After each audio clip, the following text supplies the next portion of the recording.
pass completed to Lyle Taylor. Stopped by Angelo Gennaro. Okay, now let's just see if we're back.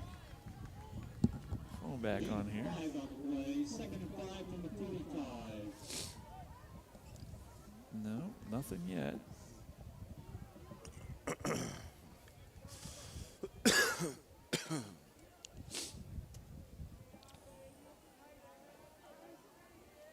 We might be back. Okay. We are finally back live. 9:54 left in the half. We just had Ty Burquest score, and Bobby Bradley was in for the extra point. So it brings it Crestwood Red Devils 30, Brooklyn Hurricanes 0. Looks like they can't get that snap off either, Jason. Yeah. They're really starting to just fall apart. Was it 15? 15 for first? What's that? 15 yards for first down? Yeah. Yeah. It's third down and yeah, 15. yeah, 3rd and 15. Yeah. Yep. We're up here at the CVC folks. CVC-TV folks. Easy for me to say. Brooklyn ball, 3rd and 15, 30-0 with 9:17 to go just in the first half. I'm sorry, 9:07 to go. And a quarterback is on the run again, and he's running the wrong way. Throws it out of bounds.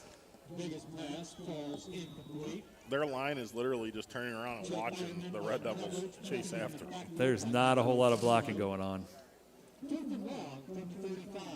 I kind of feel sorry for him. I got to say it out loud, you know, that they're struggling so bad. Everybody's pumped up for Friday night. You want to see a good football game, and it's just not there tonight for these Hurricanes. Yeah. So they're going to punt again. Right now, you're definitely going to be in continuous clock starting at the second half. Right.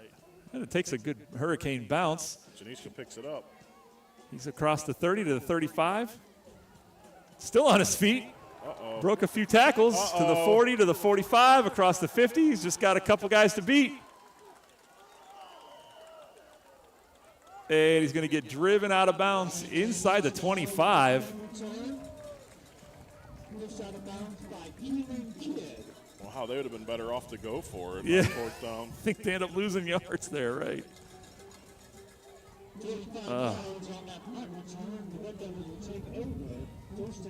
I thought they had him clear back here at our own 30, 35 area. Yeah, I thought he was just going to run out of bounds and cut it back in. Yep.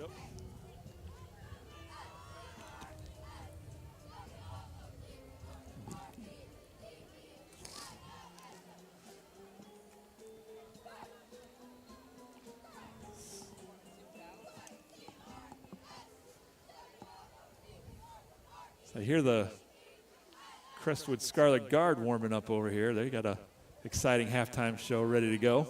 I can hear the cheerleaders down front, too. Yep. So my wife just texted us that she is back on live. She's more of a fair weather football fan, so but tonight's not too bad. Oh, almost picked off. But she's back on live. So Oh, that's good. That's good.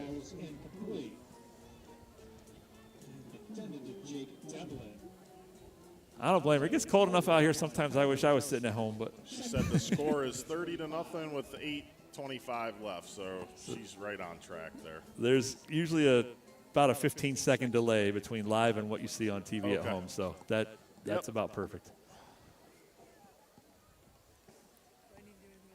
No, nope. All right, so 2nd and 10 Crestwood after a Callista pass was knocked down near the end zone.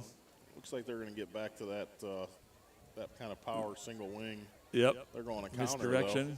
Wyatt's breaking tackles. Got a couple guys to beat. Gets knocked down inside the 10-yard line. Stopped by Tyler Hardwick. Gain of 15 on the play. First down, Red Devils. 15 more for Januska on that carry. I think definitely we're going to see some JV action here in the second half, which is great for those younger kids coming up. Yep. As the father of one of them, I'm excited for him. Yeah. Number 74. If you see a 74 running in, I'm going to be super happy for him. And he took off a couple years, didn't he, Jason? he did. Yeah. He did. He was used to being quarterback because he was always – he has a good arm and he had good vision. But COVID packed a few pounds on him. And when he came out again his freshman year, they wanted to put him on the line, and he wasn't real happy about it. Yeah.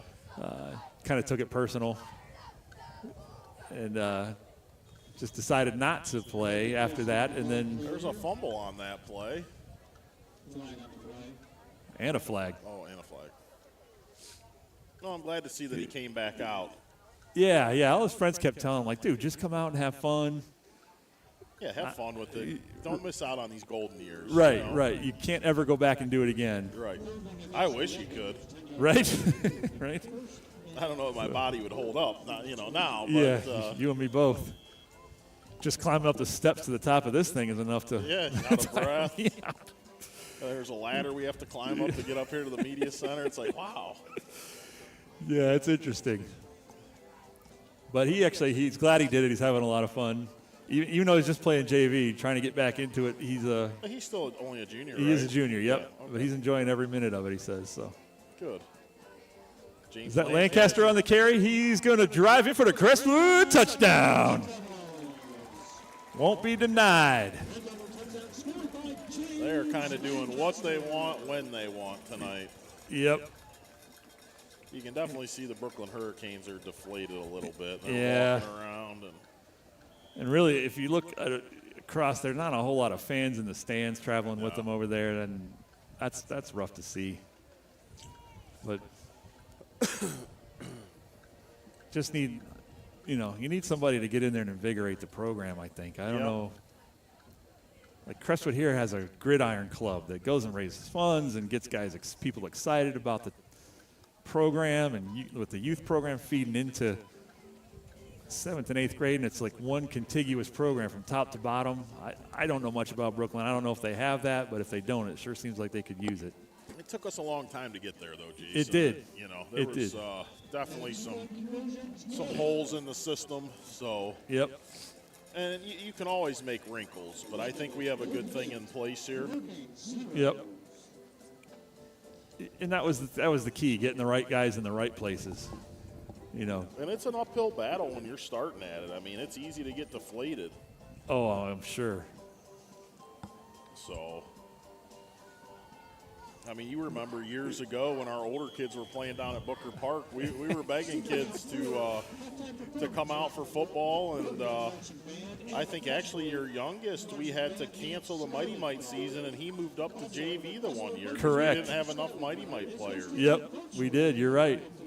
So, and then we just we all got together as parents and a bunch of different families and said, how do we make this better? How do we get numbers out? And then we kind of we took off from there. But it took us about 3 years. We made that transition over to Shalersville Park and started practicing there. And that made a huge difference because we weren't crammed into a little area. It was a much bigger space. And when our marketing got a lot better, too. Yep. We market ourselves a little bit better. And every year we print out about 900 flyers that go home in book bags. Right. From kindergarten through 6th. I remember. And I know that it's, it seems like a lot, and some of it probably just gets wrinkled up and stuffed in the bottom of the book bag, but we try to stay in those parents and those kids' faces like, hey, come out. This is a great program, whether you have a cheerleader or a football player. Right. Come out. And then from there, Chris Ironman and Jack Tamata, and me, and I think you were down there. We all met, and we had some founding members for that Gridiron Club, and we're like, hey, Big Vision's got to be a top-to-bottom program, and they had their inaugural golf outing that first year, and cleared like $15,000, I think, for the like program. It was a lot. It was nice. They were able to buy shoulder pads and pants for the middle school, and then a lot of team dinners, and they do those blackout jerseys. I think they'll probably be in those blackout jerseys next week, I believe. Probably. You usually do it for homecoming. Yeah. So, which is good stuff. Yep. So the hardest part, I think, to the building the program is keeping the kids engaged. Yeah. And not letting them get sidetracked with like another sport or Right. whatever it might be. You know, when they start getting some independence with their driver's license and stuff, they might want to do, you know, something a little different than Right. Come right after school to football practice or whatever. Yep. So, and we still see there is some, you know, we'll have some big classes down at youth, and you know, some of them will stay into middle school and high school, but then you'll start to see freshman year. You know, some of them don't come out, right? You know, and you got to put in your dues when you're. I mean, that's a long stretch. I get it. It's all one team. You know, they do play some JV, but you just got to put in your underclassmen dues, right, and make the best of it. Yep. So. I totally agree. But it is good to see that we have just this contiguous program that, because when you said, when we started, the high school didn't really have a whole lot to do with us. No. But now the team captains come down every week and give out those Necton awards. Yeah, that's really cool. They actually come down on Tuesdays. Our games are on Sundays, and all the coaches send something to Coach D'Amato, and he brings the captains down, and they present those kids with the Nectons, and they talk a little bit about them. And they really look up to those high school football players as like role models and stuff like that, you know. Yep. So, that's a good thing he's got in place there. And then they have the youth night here, where the whole youth program comes up here, and that was week 1 against Mogador. Right. Mm-hmm. And so they get to see those guys, even if they don't normally come on a Friday night. They can get up here and just sit under the lights and watch a football game with mom and dad, and maybe that helps them decide. Man, I want to do this when I get bigger. Yeah, it's really fun for them. They get to make the human tunnel kind of, and they run out. Yep. Well, Hiram actually put on a little youth night last Saturday. Oh, yeah? And we didn't have a ton of kids go, but we probably had, I would guess, about 40% of our football players went to it. And that's pretty good. Hiram won. They were playing Oberlin College last Saturday. Really? They got a pretty good quarterback there. I guess he transferred out, but then he transferred back in or something. My oldest son was telling me about it, and I was impressed. The kid had speed. He had an arm on him. But, Hiram's just a neighboring community right next door. Yeah. And they're usually not very good. But that's what I was going to say. When you said they won, I was like, wow, really? Yeah. It doesn't happen a lot. But it was fun to go out and watch it. And the kids liked it. They announced our football players and stuff at halftime just as a team. So it was cool. I bet that was awesome. We had the cheerleading competition there a couple years ago. Yeah, we had that in our gymnasium. That was crazy. Which you were our DJ for that, an announcer. Yeah, that's a hard job there. There's a lot of different names and things like that. Yeah. There's usually about 8 or 9 teams that compete at all different levels. So.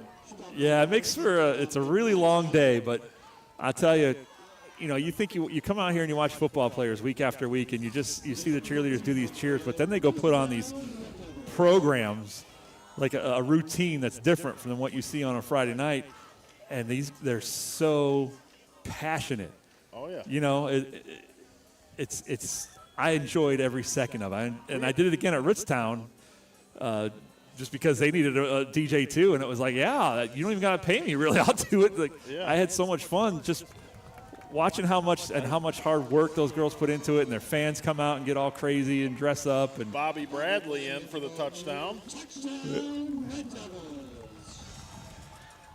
Yeah, this is 44-0 right now. We're going for the extra point in the first half here. Oof, yeah. I know we've been on the other end of these games before, and it's hard from that point of view. So I can't even imagine. It's usually like a Kirtland score. Right. But that's your competition. There's parents that are diehards. They're there at 7 o'clock in the morning decorating. I mean, the one guy had his face all painted up as like Dante with the horns on. So when I did the one at Hiram, there was a dad, because it's a cheer competition. Oh, the 2-point conversion is good. There's a flag. Oh, I was going to say that tipped around, but Januska brought it in. But I can't remember what town he was from. but I mean, we're talking a big burly guy. You know, one of those guys that like the hair comes out of the top of his shirt and stuff, his chest, and he comes in a cheerleading outfit with the skirt, the pom poms, and he's there just cheering for his daughter. And I was like, wow.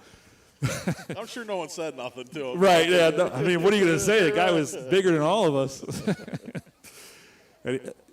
But that's, you know, things you do for your kids, and you want them to win. And those, man, the ones that didn't win, well, they want to see the score sheets, and they, you know, they want to know why they didn't win. Like, they didn't think it was fair, and which, you know, I know they all put in hard work and stuff, but it's a lot of fun. And if you ever get a chance to go to one of those competitions, go check it out. There's one coming up next Saturday. Is it at Mogador? Did I hear? At Mogador, yes. So our Crestwood cheerleaders at all 3 levels will be there competing next Saturday. It'll start, Mighty Mites will go on about 10 o'clock in the morning. Right on. So all of the Mighty Mite cheerleaders will go first, and then JV, and then varsity will end out the night. So it's kind of time slotted by age group. But I'll be there most of the day next Saturday. Right on. Well, at the end of the half, the 2-point conversion was a pass from Callista to Angelo DiNardo, and that takes the score to Crestwood 46, Brooklyn 0. I'm thinking they'll be running continuous clock here starting in the second half. I would imagine. I'm going to try to bring up this upcoming schedule here because I got it. Where did I put it here? Let's see. I probably put it in this.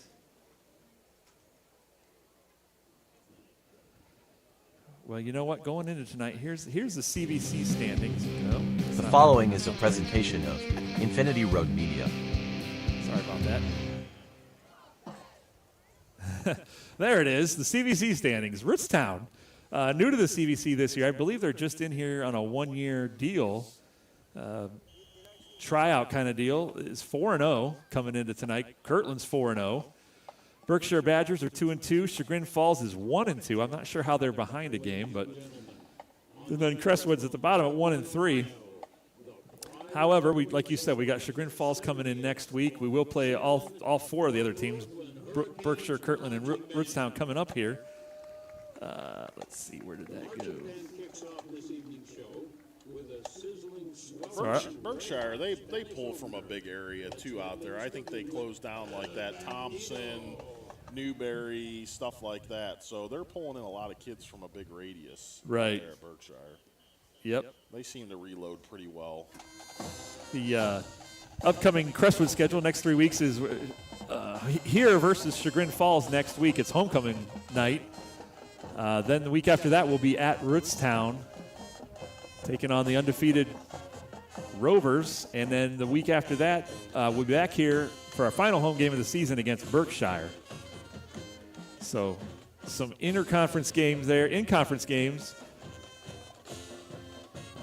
I don't know. I think some beatable opponents here. I don't know if Rootstown. If I looked at their schedule, but I didn't really. The strength of who they play changes every week.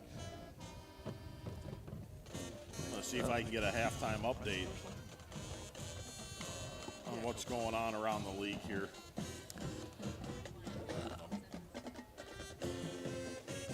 Hey, yeah, Monica. Can I just get a water? 6 and week 8. Next week we'll be here